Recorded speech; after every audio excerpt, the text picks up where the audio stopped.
Executive Edge is sponsored by AT&T Business with edge-to-edge intelligence covering virtually every part of your growing business. Learn more at att.com/edge-to-edge.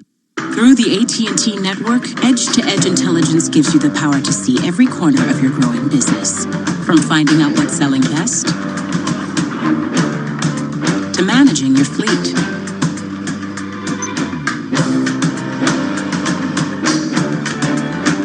to collaborating remotely with your teams, giving you a nice big edge over your competition. That's the power of edge-to-edge intelligence. At Synchrony, we're changing what's possible every single day. With technology that helps you offer shoppers a better experience. Take your company's app. We can add in all sorts of capabilities, which help your customers manage rewards, offers, and payments on the fly. And now, applying for credit can happen in a flash.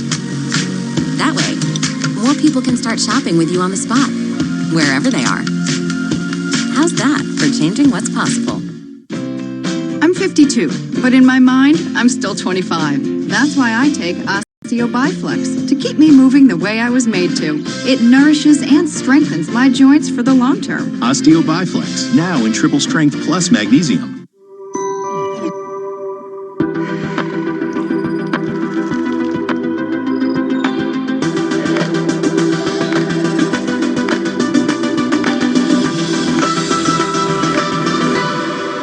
I pointed out that dividends only protect the stocks safe and persistent companies in this environment. Think utilities, non-retail real estate investment trusts. But for everything else, they're not putting up much of defense. Psst, parents, it's up to half price on all toys at Sainsbury's right now. So you can keep us occupied this half term and even stock up for Christmas. The Sainsbury's up to half price toy sale ends 22nd of October.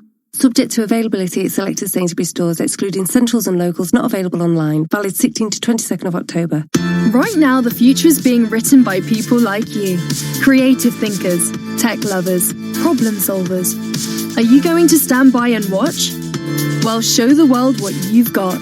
Join others around the UK on an EY degree apprenticeship in digital and technology. And earn a salary working with exciting businesses while studying towards a degree. Don't let the future pass you by. Get involved. For more information and to apply, search EY Digital Apprentice. London, switch to Vodafone, the UK's best mobile network, and be unlimited, because the best phones deserve the best network and our new unlimited data plans. The future is exciting. Ready? Vodafone. Max download speeds apply to unlimited data. Best network as voted by readers of trusted reviews. Terms at vodafone.co.uk/unlimited.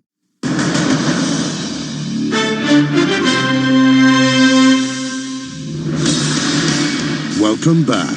You're watching Squawk Box, live from the NASDAQ market site in Times Square. Good morning. U.S. equity futures continue to trade positively pre-market, even with Boeing down another 2% or so, the Dow component. But you can see that the Dow Jones managing a 61-point gain, S&P up about 10, the NASDAQ up about 25. The S&P had gotten above 3,000 again, but with that Friday, that tough action on Friday, which was really mostly Boeing, but still the S&P went back below 3,000. So we're at trading range. I don't know which way that finally works itself out. Today, Facebook's taking new steps to combat growing concerns about, it says here, about its digital currency Libra, which is, I guess, it's not really Facebook's digital currency Libra. It's a plan at some point to have something called Libra, but they don't have one yet. According to Reuters, the executive leading the company's crypto initiative told a banking seminar that it could use cryptocurrencies based on national currencies such as the dollar instead of the synthetic one it initially proposed. I don't know what they mean by that. Maybe specifically on the dollar instead of a basket of currencies, because that's what was proposed anyway. We had David Marcus on, and we told him you should base it on Bitcoin. I guess that would be too humiliating. By the way, though, they're trying to say it's no longer a Facebook project, that it's out there and it's separate from them. Right. But I don't know how they're going to shake. I don't know how they're going to shake that they created the idea. They started this whole thing. They're trying to separate themselves from Facebook because of the scrutiny that Facebook is receiving from regulators because of privacy and other election concerns. I would think that the government actually would be okay with this one. That's the one thing I've been shocked about, because it's actually fully controllable. Doesn't disrupt the dollar. And it's controllable, meaning there's a central group. You could control the group, unlike these other currencies. That sounds great.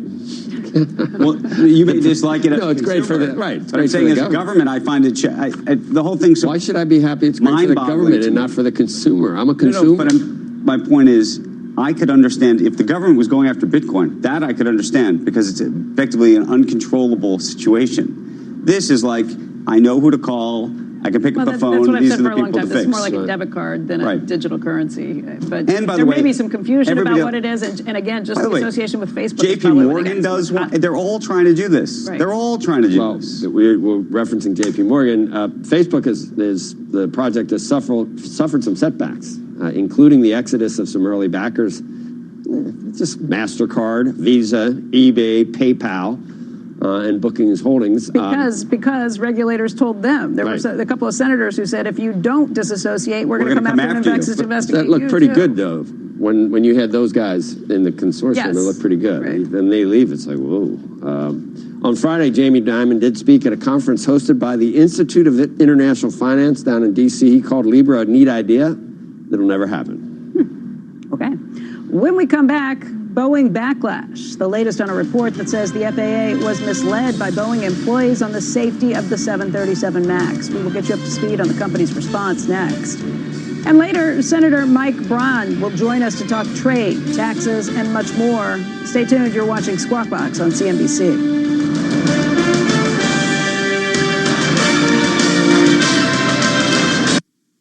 This CNBC program is sponsored by SunTrust Bank. Confidence starts here.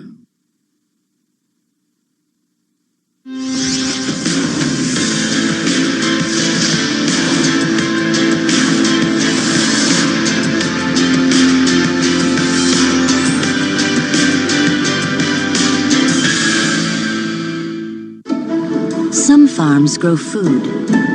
This one grows fuel. ExxonMobil is growing algae for biofuels that could one day power planes, propel ships, and fuel trucks, and cut their greenhouse gas emissions in half. Algae. Its potential just keeps growing. You know, I'm actually excited to be walking away from my regular 9-to-5, but I'm not walking away from seeing 2020. Because even though I'll be losing my vision benefits, I've got a plan, a VSP individual vision plan. It's comparable to the vision coverage I'd normally get through work, but I can get mine on my own at a price I can afford. The next business day after enrolling, I can make an appointment with my VSP network doctor. That's when I get a comprehensive eye exam and a brand new prescription for my eyes. Of course, a new prescription means new glasses, and VSP gives me lots of plan options to choose from, each with a great allowance for frames, plus big savings on lens enhancements like progressives. And when you enroll today, you'll get an extra $20 to spend on featured frame brands. There, new glasses, new outlook, all thanks to my plan. Find yours today at vspdirect.com.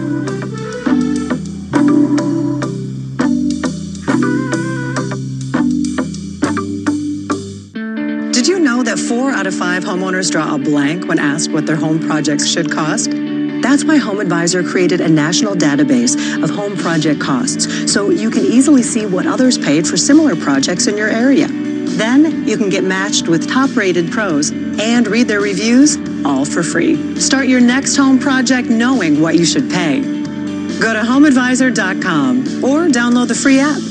Home Advisor. We'll start this bidding at 100 guilders, looking for 100. In 1637, I'll bid you my house. Sold. a tulip was worth more than a house. Until it wasn't. No matter the market, and up to a 4% return guaranteed. Payne thinks it makes the rules, but the rules just changed. New Icy Hot Lidocaine Dry Spray. Instant dry technology. No mess, no residue, fast acting relief. Rise from pain. New Icy Hot Lidocaine Dry Spray.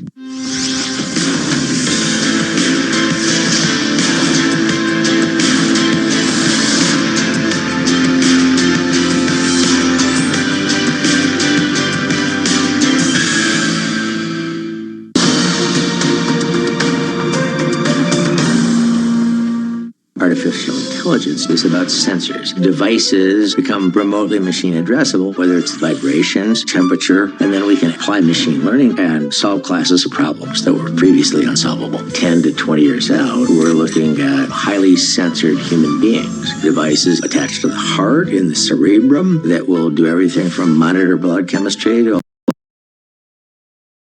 communicate almost telepathically. This is the future of business. I watch CNBC.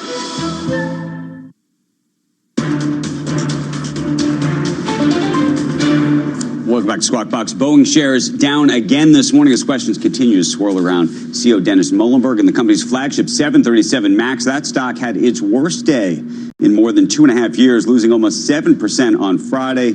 It is down again this morning in the pre-market. And joining us right now for more on all of this is Ron Epstein. He is an analyst at Bank of America. Seth Kaplan is also joining us of Kaplan Research. Good morning to both of you. You're here, so I'm going to start with you. Sure. There's a bit of a debate, about what was really even said on Friday about the 737 MAX and what this test pilot was saying, whether they were referring to the plane itself being a problem or whether they were referring to the simulator being a problem. That's some of what we're hearing in terms of the nuance. But does the nuance even matter in this case? Yeah, I think from an investor perspective, not so much, because it raises uncertainty, right? I mean, there's been a ton of uncertainty around the certification of the airplane, what went on in the background, and it raises that uncertainty, right? So you have an issue where this information was provided to the government, but not the FAA, in terms of the Department of Justice and others, but not to the FAA. What does the FAA do as a result of this? Do you think they slow down materially? I think they could. I mean, ultimately, like I think you pointed out, we don't know the exact context of it, right? But it could slow down the investigation, and if it does, it could slow down the certification. And right now, your projection on when this thing is back in the air is when? Yeah, so Friday morning before all this news came out, we pushed our projection out to March of 2020. And prior to that, it had been? The end of the year. So we pushed it out a quarter, essentially. And a quarter to you is worth what? Yeah, so in total, we've got about $17 billion of combined penalties and charges, right? So each month is about $1.5 billion. Right. Seth, how do you see it in terms of the shift? Yeah, so the news Friday per se doesn't have to delay the recertification of the aircraft. These are questions about what Boeing knew and when, going back years. Not anything new in terms of the safety of the aircraft as we know it today, but to the extent that this puts more pressure on the FAA to demonstrate its independence, more pressure on the FAA's counterparts around the world, the EASA in Europe, for example, to show even more scrutiny than they already would have shown, then this could indeed delay things. Obviously, impact there not just on Boeing and its short-term liability and all the rest of it, but on its airline partners. What about the management and leadership of this company? So Dennis Muhlenberg, can he survive the situation? Well, I think you have to look at it from an ESG perspective, right? So when you think about corporate governance, and there's a lot of investors worried about that today, it puts an increased focus on that. And I think that's a question that folks in the street are asking themselves today.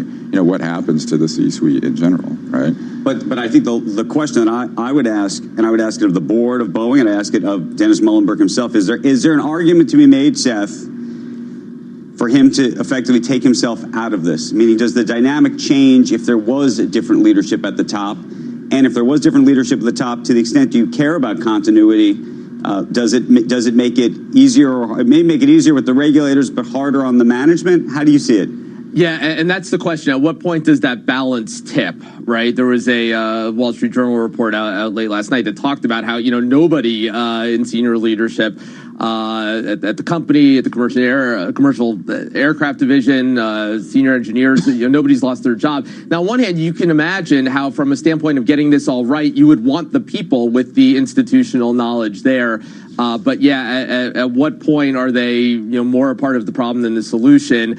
With each new revelation, it at least pushes them closer to that tipping point. Do you buy the argument, by the way, to the extent this has become a problem, part of it is that this comes out, the FAA doesn't know it, the company says, well, we actually did provide it to the government, but our lawyers and others told us we couldn't provide it to the FAA. Do you buy that? Is that a fair and reasonable argument? Well, I think right now what you have to look at is the joint Authority Technical Review, the JATR, what they came up with doesn't necessarily agree with what Boeing said over the weekend. Right. So, right. So, over the weekend, so the Joint Technical Review was a group of EASA, the U.S., the Canadians, everybody who's got a major aviation authority, and they reviewed the whole process. And they came out with a report a couple weeks ago that said this whole MCAS system that's at the root of the problem sort of grew into this sort of monster.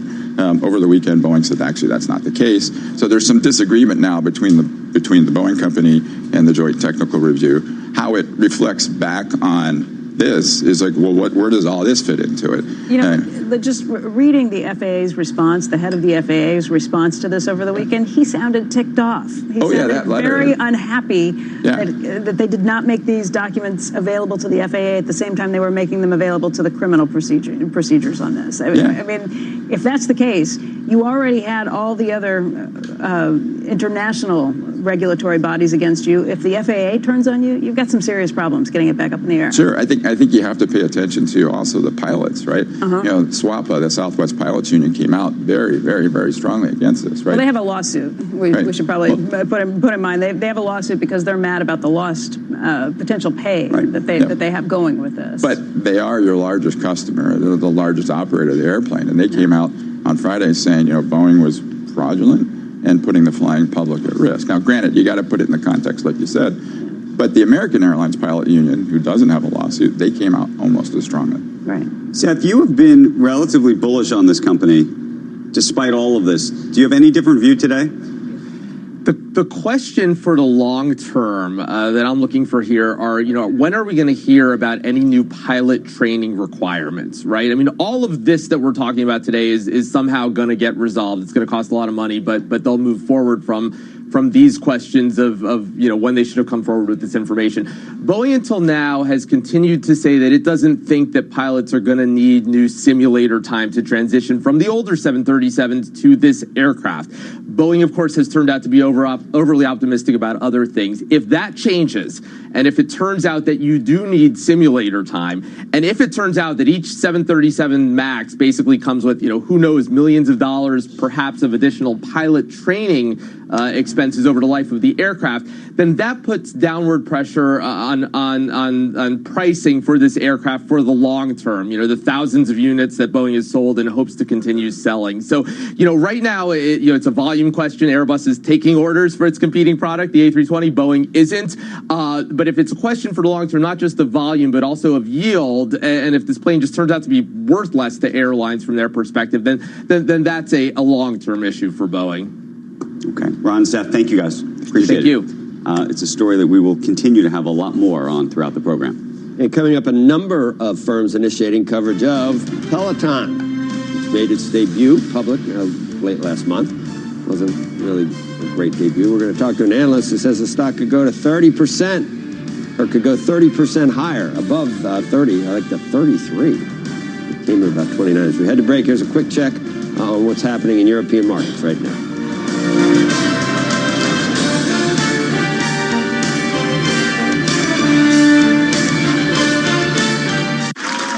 Who says our bank isn't tech enough?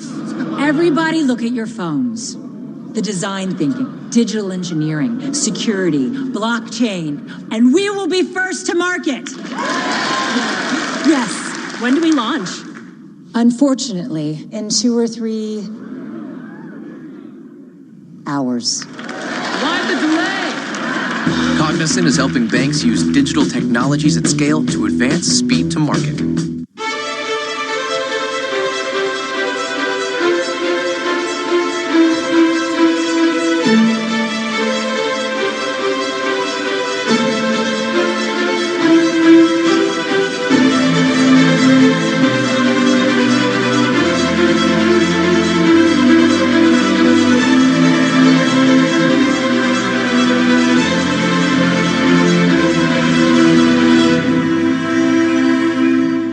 It's time to get creative with business cards as unique as you at Vistaprint. Now introducing free shipping on all business cards. Any style, any quantity. Get free shipping on all business cards with promo code TVNOW. Own the now with Vistaprint. How do we make the future of energy ours? By knowing who we are, where we're going, by remembering the roads we've traveled, while developing new paths of our own. At American Electric Power, we're working to generate new ideas and empower possibilities for us all. Shaped by who we are, where we live, and what we value, the future is ours to hold. I am totally blind. And Non-24 can make me show up too early or too late, or make me feel like I'm not really there. Talk to your doctor and call 844-234-2424. Technology and the future of work. November 4th in San Francisco. CNBC's At Work Summit. Top CEOs and tech leaders reimagining the workplace. Parents, it's up to half price on all toys at Sainsbury's right now, so you can keep us occupied this half term and even stock up for Christmas. The Sainsbury's up to half price toy sale ends 22nd of October. Subject to availability at selected Sainsbury's stores, excluding Centrals and Locals, not available online. Valid 16th to 22nd of October. London, switch to Vodafone, the UK's best mobile network, and Be Unlimited, because the best phones deserve the best network and our new unlimited data plans. The future is exciting. Ready? Vodafone. Max download speeds apply to unlimited data. Best network as voted by readers of trusted reviews. Terms at vodafone.co.uk/unlimited. Whether mending fences in the Highlands or on a building site in Cornwall, there are thousands of hard-working Ford commercial vehicles in the UK. It's why we're truly the backbone of business. And now we'll give you £1,000 off the recommended retail price if you test drive and purchase a vehicle during our Backbone of Business dealer event from the 11th to the 21st of October. That'll really get your business moving. Ford commercial vehicles. The backbone of business. Search Backbone of Business to learn more. At participating dealers, exclusions apply. Canaccord Genuity initiating coverage today of Peloton with a buy rating and a $33 price target. That's above consensus based on other firms that have initiated on the recent IPO. There are some around 29 or so. Joining us now, Michael Graham, Managing Director and Senior Equity Analyst at Canaccord Genuity. I guess one of the things that you point to is it's a subscription service, which is different than an Uber or Lyft or some of these other companies where you don't have a subscription service. So that's the main reason for a positive view here. It's one of the reasons. The subscription part of it definitely makes the model more predictable. I mean, the big thing that this stock is going to have to overcome, similar to the other IPOs that we've seen recently, is the lack of profitability in the near term. And that's kind of a big issue. Yeah, it definitely is. You know, we see that this company is going to be able to do a good job of punching through that. They have a good subscription model, and they're high-value subscribers, $40 a month. And, you know, that's a very high ARPU for any subscription model that we've seen. And the second thing is they can pay for their customer growth with the gross profit that they make when they sell the bike and they sell the treadmill. So most companies go out, try to gain subscribers. There's a lot of advertising and marketing that is a negative to sort of the net present value of that subscriber. And when this company goes out and acquires a subscriber, they make a 30% gross profit on that hardware sale. What kind of churn do they have in terms of people who would shut off that subscription? The churn right now is quite low. It's about 0.5% per month. If you compare that to cable or wireless telecom or anything else, that's a very low number. We actually have churn projected to increase over the course of this year because Peloton's introducing a home trial offering where you can basically try the bike or the tread risk-free, and if you don't like it, you can get your money back. And so we think that that's going to help with growth in customer additions, but it's also going to come with elevated churn. So how long for a profit? Some of your peers talk about 5 years at least for a profit. Is that where you are? We have EBITDA profitability in 2023. I think that the important thing is that it won't take long for Peloton to show us that the economics on each subscriber are positive, and I think investors will be able to see that developing. And we also think it's important to note that we really have a small number of subscribers, sort of projected in order for the company to hit our targets. They have about 500,000 subscribers now, and we have that going to 3.5 million over those 5 years. So still pretty low numbers relative to the market opportunity. Go ahead. I was going to ask you just how you feel about them financing. And currently, you can obviously get a bike on a financing program. There's a view within the community, or within the analyst community, investor community, that they may move towards a subscription kind of model.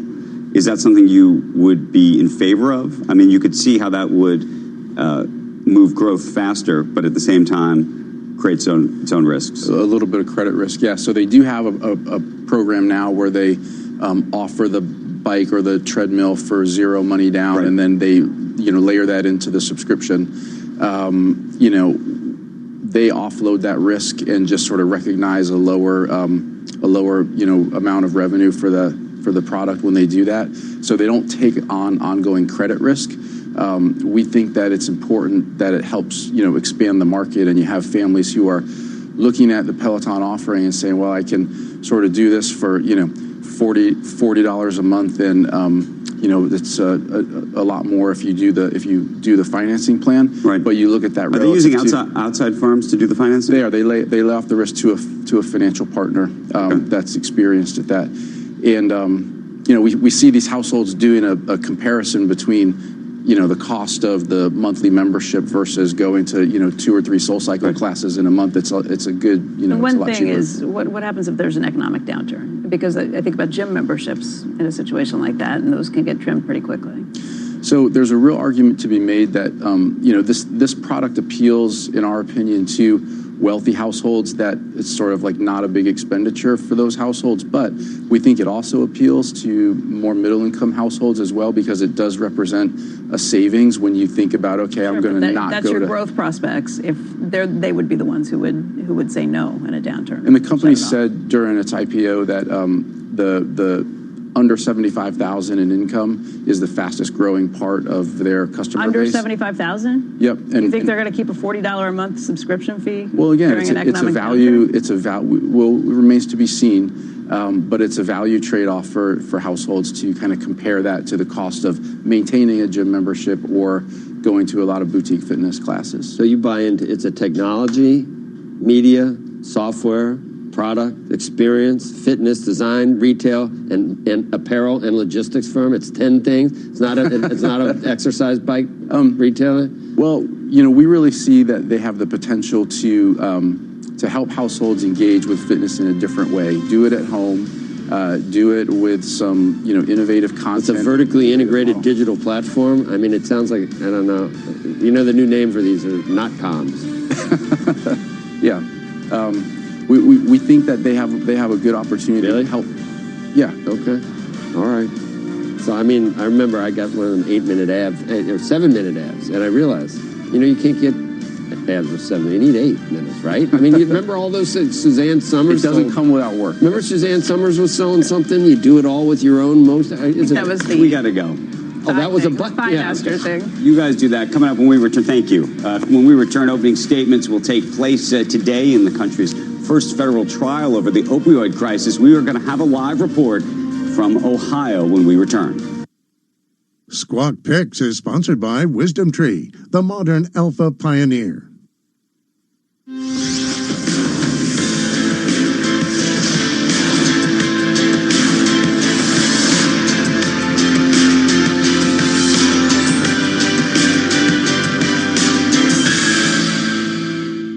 Hiring is challenging, especially for a pivotal role.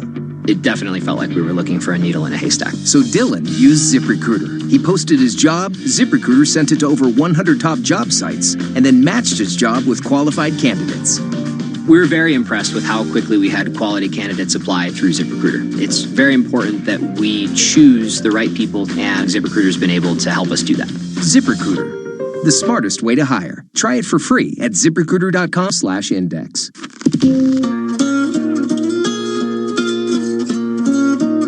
The amount of student loan debt I have, I'm embarrassed to even say. I felt like I was going to spend my whole adult life paying this off. Thanks to SoFi, I can see the light at the end of the tunnel. As of 12 p.m. today, I am debt-free. We have no debt. We don't owe anybody anything, and it's fantastic.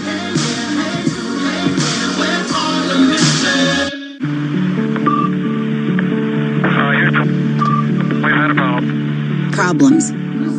It's human nature to hate problems. But why is that?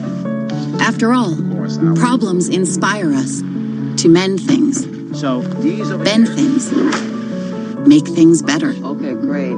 To rewrite the rule books, the history books, And liftoff. and future books. Floor change to tile. That's why so many people work with IBM. On everything from city traffic to ocean plastic. From new schools to new energy. From flight delays to food safety. You're gonna help Daddy make a salad? Yeah. Problems even got us to the moon and back on one tank of gas. And who knows where they'll take us next.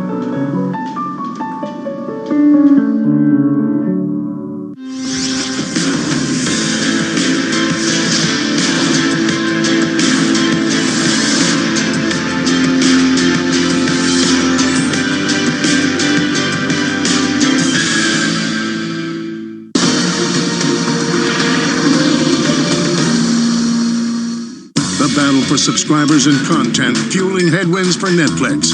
What moves could deliver confidence and a competitive edge for investors? Squawk Alley today. A big week for earnings. The names you need to watch and what they mean for your portfolio straight ahead. Boeing under pressure after last week's stock slide. Officials in Washington are intensifying their probe into the company's troubled 737 MAX. And a federal court takes up the nation's first legal battle over the opioid epidemic. Details straight ahead as the second hour of Squawk Box begins right now.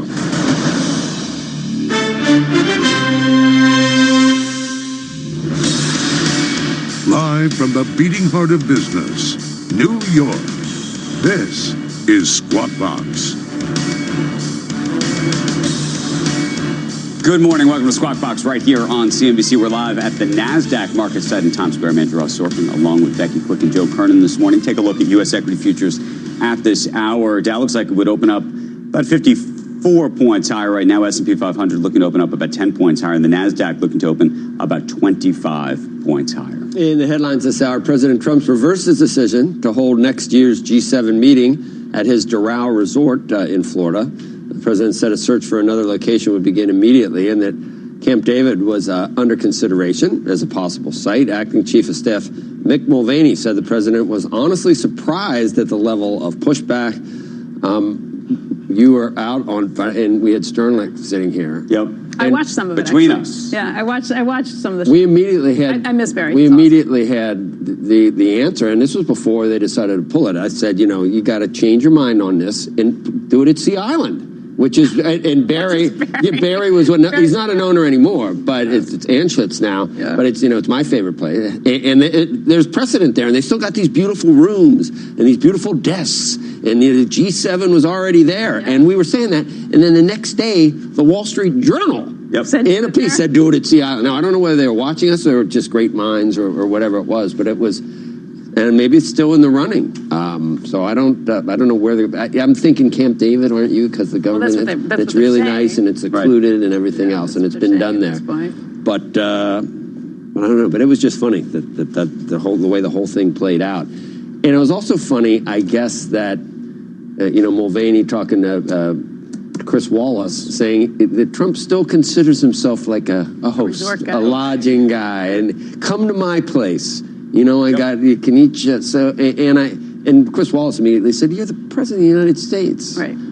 You have a different job." And I think Mulvaney said, "Well, didn't you have any other jobs?" And shockingly, no, Chris Wallace never has had any other job other than but he's pretty good at that. It was the questions to ask. Yeah. I guess. Anyway, a streaming deal involving the long-running TV show South Park could be imminent. Sources tell CNBC the deal may be announced as soon as this week. It could be worth about $500 million as competition for streaming content heats up. Guessing that's not one of the Chinese companies. Probably won't be real popular over there. Meanwhile, Turkish President Erdogan is vowing never to allow e-cigarettes to be sold in Turkey. I guess they just disturb his very sensitive nature. He accused tobacco companies of getting rich by poisoning people. This is such a loaded story, isn't it?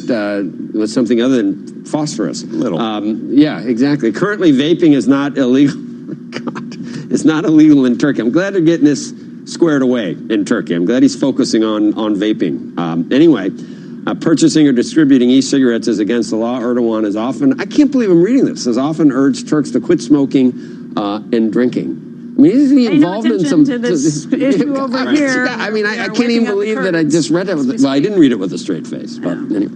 All right, we have a big week of earnings ahead for Wall Street. Dom Chu joins us right now. He's got more on that front. Dom, good morning. Good morning, Becky, Joe, Andrew. What we have right now is the kickoff unofficially to the second week of earnings season, and it will be, by most measures, the second busiest week of earnings season next to next week, which is going to be the busiest one. But take a look at the wall behind me, because as we take a look at some of these stocks, first of all, the earnings and what to expect this week. You've got the second busiest week of Q3. The busiest day will be on Thursday, when an estimated 46 S&P 500 companies will report their results of this week. Now, you've also got about 125 or so S&P 500 companies. We'll call it about 125 reports from S&P companies, and about a dozen Dow components, or around 30% of them so far this week. It kind of changes one or two here and there each way. But take a look at the wall behind me, because it gives you an idea of just what you can expect. On Monday, lighter day today with Halliburton and TD Ameritrade. But then check out Tuesday.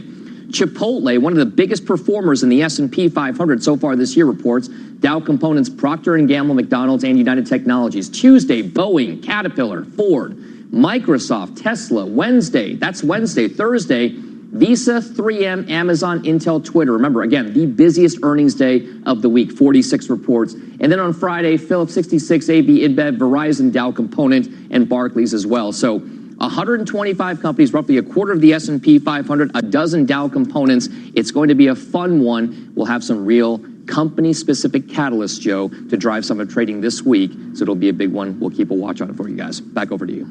You really went out of your way. You collected all those little logos of all those companies, Dom, and put them all on dragged and dropped them all on a little screen. And I didn't. You did not do that? I conceptualized it. I said, hey, these are the companies we want to do. Can we put logos in there? We have an amazing graphics department here, is what I can tell you. So I say, hey, I have an idea or a vision of what we should do, and then our producers and our artists kind of put it together and put all those little logos everywhere. So it's, I mean, I can take like 10% of the credit.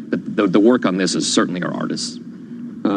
Twitter's a good, I mean, they don't even have to put a T or a name, or you just know immediately from the little... the little birds. It's cute, isn't it? It is cute. I like it. It is cute, but what's the eagle on Friday? Is that part of InBev? AB InBev. That's AB InBev, yeah. I didn't know if that was a separate... I didn't either. That's new for me. I noticed that too. Looking at Barclays, but the what kind of Snapchat bird Ghost, is that? though, you know, that thing that this, you know, I mean, it's not an S&P 500 company, but you kind of know what the Snap little ghost thing is, right? Or the F for Facebook.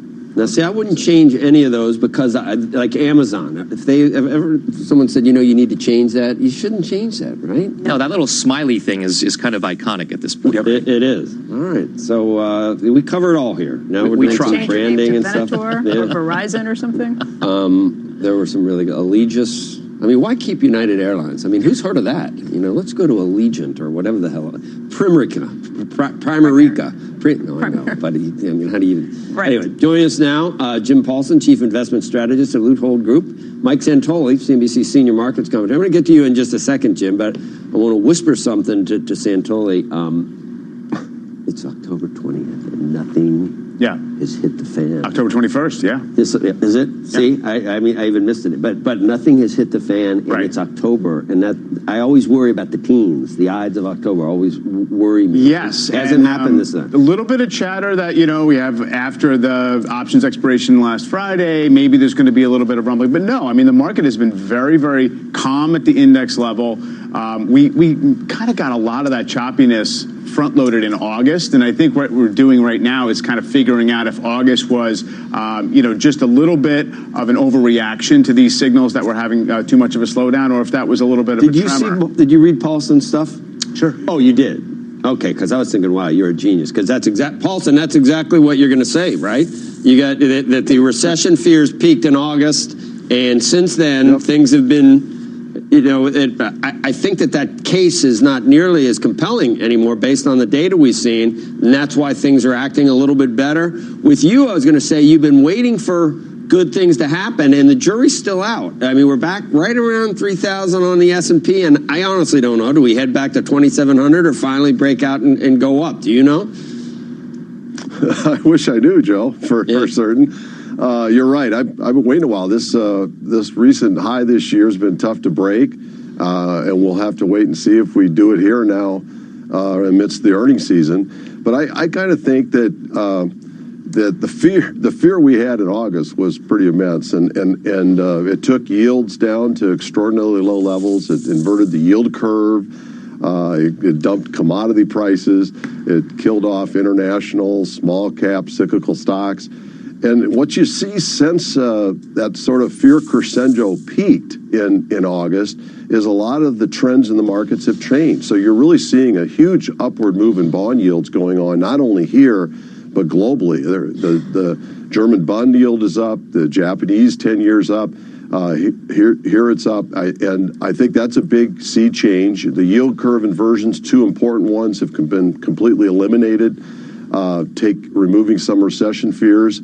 Overall, even commodity prices, the CRB all spot price index has lifted one of its biggest upward moves this year. And then in the stock market, you're seeing a big outperformance by international stocks here over the last 2 months, which is something that just hasn't happened this year.